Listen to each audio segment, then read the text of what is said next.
Selamat malam semuanya. Ya, ini F-Talk edisi 6 Januari 2025.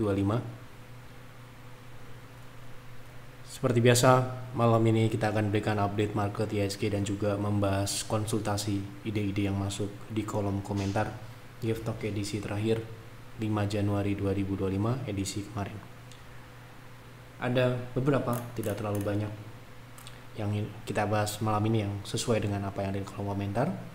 Jadi apabila Anda ingin melihat banyak pembahasan di F-Talk selanjutnya, silahkan berkonsultasi, silahkan bertanya di kolom komentar di F-Talk edisi malam ini, berikan keterangan yang jelas ya.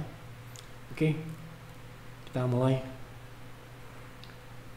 Sebelum saya mulai, silahkan bagi Anda yang belum subscribe, silahkan subscribe, dan yang sudah merasakan manfaat dari F-Talk, dukung kami dengan klik like. Kita mulai dari IHSG. Hari ini IHSG turun cukup signifikan 1,1%, menutup gap yang terbentuk pada tanggal 2 Januari yang lalu ya. Penurunan saat ini masih merupakan bagian dari pullback yang mana trennya masih belum dipatahkan ya. Jadi sementara ini belum ada perubahan. Ini bagian dari koreksi-koreksi di dalam tren naik minor jangka pendek. Oke, jadi kemungkinan ya ada potensi untuk rebound lanjut. Baik, kita lanjut ke pembahasan saham yang pertama. Assalamualaikum Pak, untuk saham OBMD apakah bagus untuk investasi? Baiknya jangka menengah atau panjang? Terima kasih sudah jawab Pak. Oke, kita lihat OBMD ini sudah pernah kita bahas ya sebelumnya. Untuk fundamental, kita coba lihat update-annya apakah ada info terbaru, data terbaru. Oke. Dari pertumbuhan ya, ini jelas pertumbuhannya cukup signifikan, cukup agresif, dan untuk 2024 ini sementara ini ya terjadi penurunan. Penurunannya masih tergolong koreksi wajar 2 kuartal terakhir ya. Kita lihat nanti kuartal 4 ini jadi masih sama dengan pembahasan sebelumnya ya. Jadi untuk fundamental UBMD ini masih dalam pertumbuhan, namun untuk beberapa kuartal ini terjadi koreksi seperti yang sebelum-sebelumnya terjadi karena di 2023 gitu ya terjadi kinerja yang cukup signifikan ya. Ini bisa dikatakan kinerja ini lonjakan yang cukup tinggi sehingga terjadinya koreksi ini masih tergolong wajar. Secara tren pertumbuhan masih berjalan ya. Estimasi revenue di 2024 nanti itu sekitar 163. Kemudian untuk laba operasionalnya masih di angka 33 ya. Tapi ini bisa lebih ya karena masih belum ada kuartal 4, nanti kita akan lihat update perkembangannya. Secara pertumbuhan saya rasa masih cukup layak ya melihat dari fundamentalnya. Dan ini juga tercermin di harga sahamnya yang masih bisa dikatakan masih dalam koreksi jangka panjang, koreksi di dalam tren naik jangka panjang, yang mana ini trennya masih naik ya. Jadi harga sahamnya merefleksikan koreksi yang terjadi 2 kuartal terakhir. Nah nanti apabila terjadi bisa dikatakan perbaikan kinerja kuartal 4 ya, kemungkinan baru akan mengalami kenaikan ya, seperti halnya ya terjadinya penurunan jangka pendek ini. Seperti itu. Jadi secara fundamental menurut kami ini masih layak karena penurunan masih kategori wajar gitu ya. Oke. Lanjut ya. Malam Pak, setelah IHSG tidak mampu bertahan di level 7100, apakah akan mulai memasuki fase downtrend ke level 6000 sampai dengan 6500 dalam kurun waktu 1 tahun ini? Untuk 1 tahun ini kemungkinan memang akan mencapai 6.600 seperti yang saya sampaikan di Outlook ya. Namun sebelum ke sana akan ada potensi wave 5 terlebih dahulu ya. Jadi untuk saat ini seperti yang saya sudah bahas di awal tadi ya, seperti yang sudah digambarkan di stock call ya, yang sudah clear, sudah jelas ya. Sementara ini potensinya adalah masih melanjutkan naik ya, melanjutkan pullback ya. Pullback sementara ini pullback, belum wave 5 karena belum terkonfirmasi mematahkan tren turun. Jadi kita masih anggap ini adalah proses pullback menuju wave kelima gitu ya. Ini sama ya kalau kita perhatikan pola yang terjadi ini seperti tahun 2023 yang lalu, di mana di kuartal 1 ya terjadi perlawanan ya, koreksi hampir sama ya. Seperti ini. Ya. Ketika dia naik ya ada turun-turun terlebih dahulu ya. Gitu. Ada turun-turunnya terlebih dahulu, ini kenaikan di dalam pullback yang mana ini sepertinya ya masih akan berjalan sesuai dengan apa yang digambarkan oleh Stockholm edisi beberapa minggu ini ya. Gambarnya masih sama, belum diupdate. Jadi kalau misalkan penurunan lanjut ke bawah 6.600 ataupun 6.500 itu baru akan terkonfirmasi jika indeks turun kembali ke bawah 7.000 ya, bukan 7.100, karena 7.100 itu juga merupakan resist sebelumnya yang sekarang ini di retest sebagai support gitu ya. Baik ya, jadi ini trennya masih berjalan ya, di tren pullback. Oke, sementara ini seperti itu. Lanjut ke pembahasan saham selanjutnya. Malam Pak, maaf tadi saham naik kena TP2 Stockholm, tapi saya lupa tidak jual. Apakah masih bisa ke 238 atau lebih tinggi?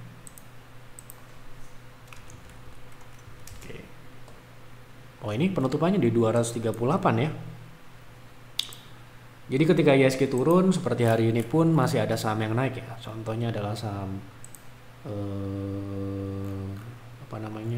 naik ini ya. Ini kebetulan rekomendasi hari Minggu kemarin Stockholm edisi terbaru gitu ya. Targetnya di 236 ya. 236 ini adalah target TP kedua. Apakah bisa lebih tinggi? Tentu saja bisa lebih tinggi ya, tetapi sekali lagi ya, selalu kami tekankan bijaklah ya. Memang saham ini bisa naik lebih tinggi ya, tetapi ketika kita diberikan profit ya, alangkah baiknya kita mensyukuri apa yang sudah diberikan ya, dengan merealisasikan profit tersebut sesuai dengan plan ya. Agar apa? Agar terjaga konsistensinya ya. Tidak ada yang bisa menjamin ya, tentu saja tidak dapat dipastikan saham ini akan lebih tinggi lagi atau tidak. Yang jelas apabila target kita sudah terpenuhi, sudah tercukupi profit yang kita harapkan ya sudah kita ambil begitu ya. Itu prinsip kami dalam trading ya. Jadi trading itu kalau kita istilahnya katakanlah ya muluk-muluk gitu ya, biasanya loh ya, sekali lagi ya, biasanya ya justru kita tidak bisa ya, hasilnya tidak akan lebih baik daripada kita jaga konsistensi tadi. Yang kita jaga itu sebenarnya ya konsisten ya. Konsisten dalam merealisasikan profit, juga konsisten dalam membatasi loss ataupun melakukan manage resiko itu tadi ya. Jadi risk itu harus dibatasin ya. Profit ya harus kita realisasikan jika memang sudah memenuhi target yang kita sudah tetapkan di awal ya, karena itulah gunanya trading plan. Ini perlu kita edukasi ya. Jadi banyak yang sudah tercapai tetapi berharap lebih tinggi ternyata tidak dapat. Nah akhirnya malah hasilnya adalah bahkan bisa stop loss gitu ya, malah jadinya cut loss gitu ya. Ya tentunya itu sebenarnya tidak menjadi masalah asalkan kita siap, tapi kebanyakan tidak siap gitu ya. Pengennya profitnya besar sekali ya, ketika harus cut loss tidak siap. Nah ini yang menjadi problem kebanyakan ya, kebanyakan seperti itu. Makanya kita selalu menjaga konsisten dalam menerapkan trading plan ini harus dijalankan dengan baik gitu ya, dengan disiplin, karena ya itu kuncinya, itu modalnya, ya itu salah satunya gitu ya. Nah kita akan bicara secara teknikal. Kalau Anda mau lebih tinggi, Anda harus siap juga konsekuensinya ya gitu kan. Nah, apakah ini bisa lebih tinggi lagi secara teknikal gitu ya? Nah, bicara target yang ditetapkan oleh tim private trading room tentunya tidak pada target paling maksimal ya. Kita selalu mengambil lebih rendah daripada target yang sebenarnya atau target realnya gitu ya. Kenapa? Ya agar target tersebut mudah untuk dicapai. Sekali lagi kembali ke goals kita adalah konsisten ya, menjaga konsistensi. Nah, Apabila kita bicara target selanjutnya dari saham di warna ini, saham baru ya, ini saham baru IPO beberapa bulan yang lalu gitu ya. Kebetulan memang sudah bisa kita rekomendasikan karena memang sudah bisa dianalisis dan sudah bisa dimasukkan ke dalam sistem trading kami ya. Ini targetnya bahkan bisa ke 270 ya kalau Anda bicara best price. Ingat ya, ini best price gitu ya. Gitu ya. Target berikutnya setelah 238 itu bisa 236 ya. 236 target stock call itu bisa ke 254 atau 52 gitu ya. Kalau Anda mau ya, asalkan Anda siap dengan konsekuensinya. Saran kami ya, apabila Anda ingin hold sampai dengan 2 target tadi, Anda bisa proteksi cut profit di 224. Kenapa? Kalau dia turun ke bawah ya tidak tertutup kemungkinan tren turunnya berlanjut karena trennya sejak IPO itu turun gitu ya. Nah, sementara ini sudah reversal ya, sementara ini dia balik atau false reversal gitu ya. Reversalnya itu gagal gitu ya. Bisa ya terjadi seperti itu. Oke. Tadi ada beberapa saham juga ya, BOAT itu juga naik ya. Tadi kita trading juga di kebetulan aja trading di private trading juga hari ini naik meskipun indeks kita lemes gitu ya. Oke. Untuk PTRO gimana peluangnya setelah stock split? Kemarin kan sudah kita bahas ya. Kalau Anda mungkin memperhatikan gitu ya. Tapi kalau Anda belum nonton ya, Anda bisa mencari. Ini kebetulan TradingView belum adjust ya setelah stock split gitu ya. Jadi kemungkinan jawaban kami sama ya, ya dengan apa yang sudah kami bahas kemarin. Ada yang tanya juga, itu mungkin yang tanya sama atau beda saya lupa, tapi yang jelas sudah saya bahas. Anda bisa cari di Telegram Yev Advisor, kemudian ketik PTRO, nanti keluar edisi kemarin ya, baru 2 Januari kita bahas nih ya kan. Nah silahkan ditonton, itu pertanyaannya terkait bagaimana peluang setelah split gitu ya. Oke, lanjut ya. Selamat malam Pak, mohon analisa DRMA untuk trading.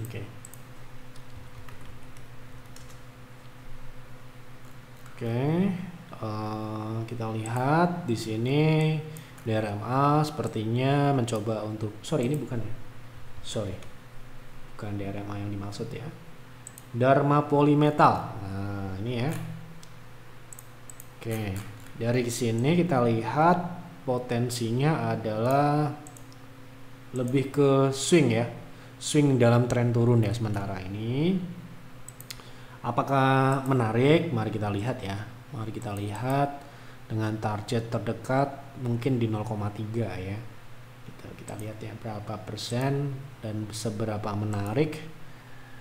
Sekitar 9%, kalau EMA 60 di 7%. Menarik atau tidak? Secara potensi risk dan rewardnya menarik ya, karena risknya di sini bisa dibatasin di 895, itu hanya sekitar 3%, 4% gitu ya. Dengan potensi upside meskipun kurang dari 10%, tapi setidaknya rewardnya potensinya naik itu lebih tinggi daripada potensi risikonya gitu ya. Jadi secara risk itu ya, jadi TP-nya di 1000 sampai dengan 1015 itu TP terdekat ya. Untuk stop loss di 895 seperti itu. Tolong bahas BNI swing arahnya kemana kalau mau masuk trading, baiknya di berapa dan target di berapa. Makasih Pak Yev dan keluarga, semoga sehat selalu. Terima kasih atas doanya, doa yang baik selalu kembali yang mendoakan. Oke, BBNI kemarin sepertinya kita juga jualan ya, terpaksa dijual. Ya terpaksa dijual ini artinya ya kita jual profit tapi tidak maksimal gitu ya. Ya sekali lagi, ketika kita trading kita tidak bisa memaksakan ya harus kena TP, itu nggak bisa ya. Gitu ini ya, kita kemarin jual kita beli ya kan di 4.200, ini tanggal 20 Desember gitu ya. Kemudian baru kejual kemarin di 4.600 ya, sempat naik ke 4.600 ke atas tapi kita jual di situ. Ini sebenarnya bukan TP-nya ya, TP-nya itu sebentar saya lupa ya. Kita cek dulu. Di 4.800, sorry ini TP1 ya. Hanya di TP1. Jadi nggak bisa ke TP2. Dan hari ini turun. Kalau kita mau buyback, bagaimana gitu kira-kira ya, kalau member BTR kan sudah jualan kemarin ya sebelum turun ini. Kebetulan kita bisa mengantisipasi penurunan ini tepat di tanggal terakhir, tanggal 3 Januari ya. Kita jual tanggal 3 Januari jam 2.49 ya, jam 14.49 gitu ya. Nah waktu itu ini adalah kenaikan terakhir sebelum dia turun, sempat naik dulu ke 4610. Nah kalau untuk swing trade ya, di saat ini tentunya ini masih dalam trend pullback ya, sama dengan indeks gitu ya. Ya sepertinya ya memungkinkan saja untuk ini untuk swing lanjut ya. Kalau besok ada kenaikan ke 4.470 gitu ya, di atas 4.460 Anda bisa beli dengan proteksi super ketat. Di bawah 4.340 saya rasa itu risknya sangat kecil ya. Tidak lebih dari 3% ya, 3% lah kita sebut ya. Gitu, dengan potensi kenaikan kembali ke resist 4.600 tadi sekitar 3,9%, sampai dengan resist yang cukup kuat sepertinya ini ada EMA 60 dan 2 kali diuji sebagai support ya, sebelumnya sekarang ini menjadi resist di 4.10 itu 5% ya. Seperti ini ya, ketika kita trading saham big caps, blue chip ya, tentu saja kita tidak bisa samakan potensinya seperti saham sekelas tadi, saham NAIK ya, naik tadi gitu ya, tidak sama tentunya, karena yang membuat naik sebesar itu butuh kekuatan gitu ya, butuh dana ya kan. Nah jadi ini kita coba edukasi ya masyarakat ya, terutama yang baru-baru di market gitu ya. Ketika kita trading saham big caps itu ekspektasi kita harus dijaga gitu ya, jangan disamakan dengan saham-saham yang small caps atau middle caps gitu, yang orang bisa katakan bilang punya duit 500 juta jadi 100 M gitu ya, gitu, kayak memberikan mimpi-mimpi yang ya mungkin saja bisa, tetapi kita harus lihat-lihat dulu sahamnya apa dulu gitu ya kan. Nah, jadi kita harus ekspektasi itu harus sesuai gitu ya dengan apa yang kita tradingkan gitu ya. Ini yang perlu kita harus edukasi, harus realistis dalam trading gitu ya. Jadi memiliki ekspektasi tinggi itu boleh, tetapi kita juga harus diimbangi dengan realita ya, realistis lah dengan kondisi market, dengan apa yang kita beli gitu. Kalau Anda mau beli seperti saham naik contohnya ya, Anda harus siap dengan risiko yang sangat juga mungkin sangat besar gitu ya. Jadi kita harus menyesuaikan dengan apa yang kita tradingkan. Ini edukasi ya, ini untuk tambahan saja untuk Bapak Ibu yang mungkin masih baru dan mungkin perlu memahami hal ini. Kita coba sebagai advisor yang kita coba sama-sama belajar ya, ya, sesuai dengan apa yang kami juga kerjakan di private trading room, yang mana ya kita memilih saham itu berdasarkan dengan potensi yang kita sudah ukur ya, jadi bukan angan-angan atau feeling-feelingan gitu ya. Kita sudah kalkulasi ini potensinya cukup atau tidak memenuhi ekspektasi kita gitu ya. Oke. Jadi untuk trading segitulah kira-kira untuk potensi swing jangka pendek ya, 5%. Nah, ini sangat berbeda jika kita memang belinya misalkan seperti private trading room ya kan, belinya di bawah 4.300 ya kita beli ya, itu ya 10%, jadi nggak sama dengan kondisi sekarang gitu ya. Jadi kemungkinan buyback itu kecil loh. Apakah Peter akan buyback? Kemungkinan tidak ya, karena ya kita sudah profit dan juga potensi upside saat ini yang tersisa juga kurang memenuhi syarat trading gitu. Jadi bukan karena kita anti dengan saham big caps, bukan ya, tapi memang kita memiliki target-target yang tidak bisa diambil melalui saham ini ya. Jadi harus sesuai dengan ekspektasi tadi, harus menyesuaikan dengan saham yang kita beli. Jadi kita beli saham big caps ya, ekspektasi kita ya 3%, 4%, 5% itu sudah bagus ya. Gitu. Apalagi kalau marketnya nggak gerak gitu ya. Kita mau nyari apa di situ ya? Gitu. Oke, cukup ya. Lanjut ya.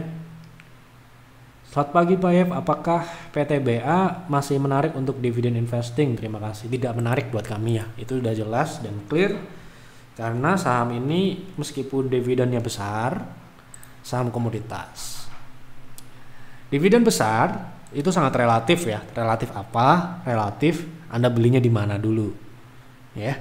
Gitu. Kalau Anda belinya di harga bawah, kemudian Anda hold pada saat siklus batubara sedang bullish seperti tahun 2022, ya sudah pasti Anda dapat dividen besar. Beda cerita dibalik, Anda beli saat karena melihat dividen besar, Anda beli saat tahun 2022 atau 2023, lalu Anda melewati tahun selanjutnya dengan kondisi batubara yang sedang siklus turun, ya mohon maaf, ya nggak akan sama hasilnya, gitu ya. Jadi ketika kita investasi mengacu pada dividen, yang kita cari itu adalah konsistensi. Dividennya itu keluar secara bertumbuh, tidak besar sekali, kemudian kecil sekali. Nah, itu yang tidak kita cari ya. Kalau kami seperti itu. Ada yang orang yang, oh saya tidak peduli, saya mau pegang saham ini siklusnya apapun, saya pegang karena dividen yieldnya besar. Oh, itu beda dengan kami kan. Setiap orang boleh berbeda, boleh, tapi kalau Anda bertanya pada saya akan lebih menyarankan saham banking, saham big caps ya, seperti BRI, BCA, ya yieldnya nggak besar lah. Mungkin kalau Anda belinya di tahun-tahun normal ya. Kalau Anda belinya tahun 2020 seperti PIR, dapat di 2100, 2200, yield Anda di atas 10% jelas ya, dan setiap tahun dia akan naik. Tapi kalau Anda belinya mungkin tahun-tahun yang biasa seperti tahun 2024, 2023 gitu ya, ya Anda dapat dividennya ya cuma mungkin ya kurang dari 10% lah, 5 sampai dengan 8% paling gitu ya. Nah, itu tergantung dengan kinerja juga ya, tapi setidaknya tidak drop seperti saham-saham komoditas. Yang jelas acuan dari mereka memberikan dividen pun tergantung dengan kinerja saat itu gitu ya. Itu pandangan kami ya. Jadi kalau Anda boleh misalkan punya perbedaan pandangan, karena saya membeli saham ini karena dia dividen besar ya, mungkin pilihannya adalah PTBA ataupun mungkin katakanlah Indo Tambang gitu ya, atau saham-saham tambang yang lain yang dividennya memang jumbo-jumbo ya, besar-besar. Nah, kami tidak mencari jumbonya, tapi kami mencari konsisten dalam. Jadi ini berbeda ya, goalsnya beda, tujuannya beda, tentu saja strateginya beda. Nah, kalau Anda mau cari dividen di banking ya, kita tidak bisa beli setiap tahun ya, atau kita kita ada duit beliin, ada duit beli, tapi ada strategi entry-nya ya. Jadi dividen investing yang kami pergunakan itu adalah optimal yield ya. Jadi optimal yield itu seperti apa ya, kita akan mencari poin-poin tertentu, harga-harga tertentu saja, yang mana yield yang kita bisa dapatkan itu bisa di atas rata-rata gitu. Katakanlah misalkan kita pegang BRI gitu, kita dapat di harga 2200, 2100, itu yield kita sekarang mungkin di atas 10% jauh ya gitu. Nah, jadi pada poin maksimal yield itu yang kita cari. Jadi mungkin yang kita beli yieldnya secara rata-rata kecil, tetapi karena kita beli harganya cukup diskon, ya kita dapat ekstra dividen yang lebih besar gitu. Itu strategi yang kami terapkan di PIR ya. Jadi kalau misalkan ini berbeda ya boleh-boleh aja. Kita juga tidak mengeklaim kita paling benar ya. Semua boleh dicoba, Anda buktikan sendiri gitu ya. Nah, oke gitu ya. Apa nih? Paling hari Selasa sudah balik 19.000 saham apa ini? Oke, sudah saya bahas semua yang ada di kolom komentar. Terima kasih untuk Bapak Ibu yang sudah memberikan ide. Terima kasih untuk Bapak Ibu yang sudah menonton. Semoga apa yang kami sampaikan ini dapat bermanfaat untuk Bapak Ibu semua yang menonton Yev Talk. Dan kami berharap Bapak Ibu bisa melakukan analisa lebih mendetail lagi, lebih mendalam lagi, terutama untuk investasi ya, karena itu adalah komitmen jangka panjang. Jangan sampai hanya melihat Yev Talk lalu gegabah beli untuk investasi. Nah, ternyata Anda analisa tidak sesuai dengan apa yang Anda harapkan gitu ya. Jadi jangan dibalik ya, analisa dulu ya lalu berinvestasi. Jangan dibalik, investasi dulu baru dianalisa. Nah, itu meeng ya gitu. Oke. Itu saja yang dapat kami sampaikan. Mohon maaf apabila ada kekurangan atau kesalahan dalam penyampaian. Selamat malam dan selamat beristirahat.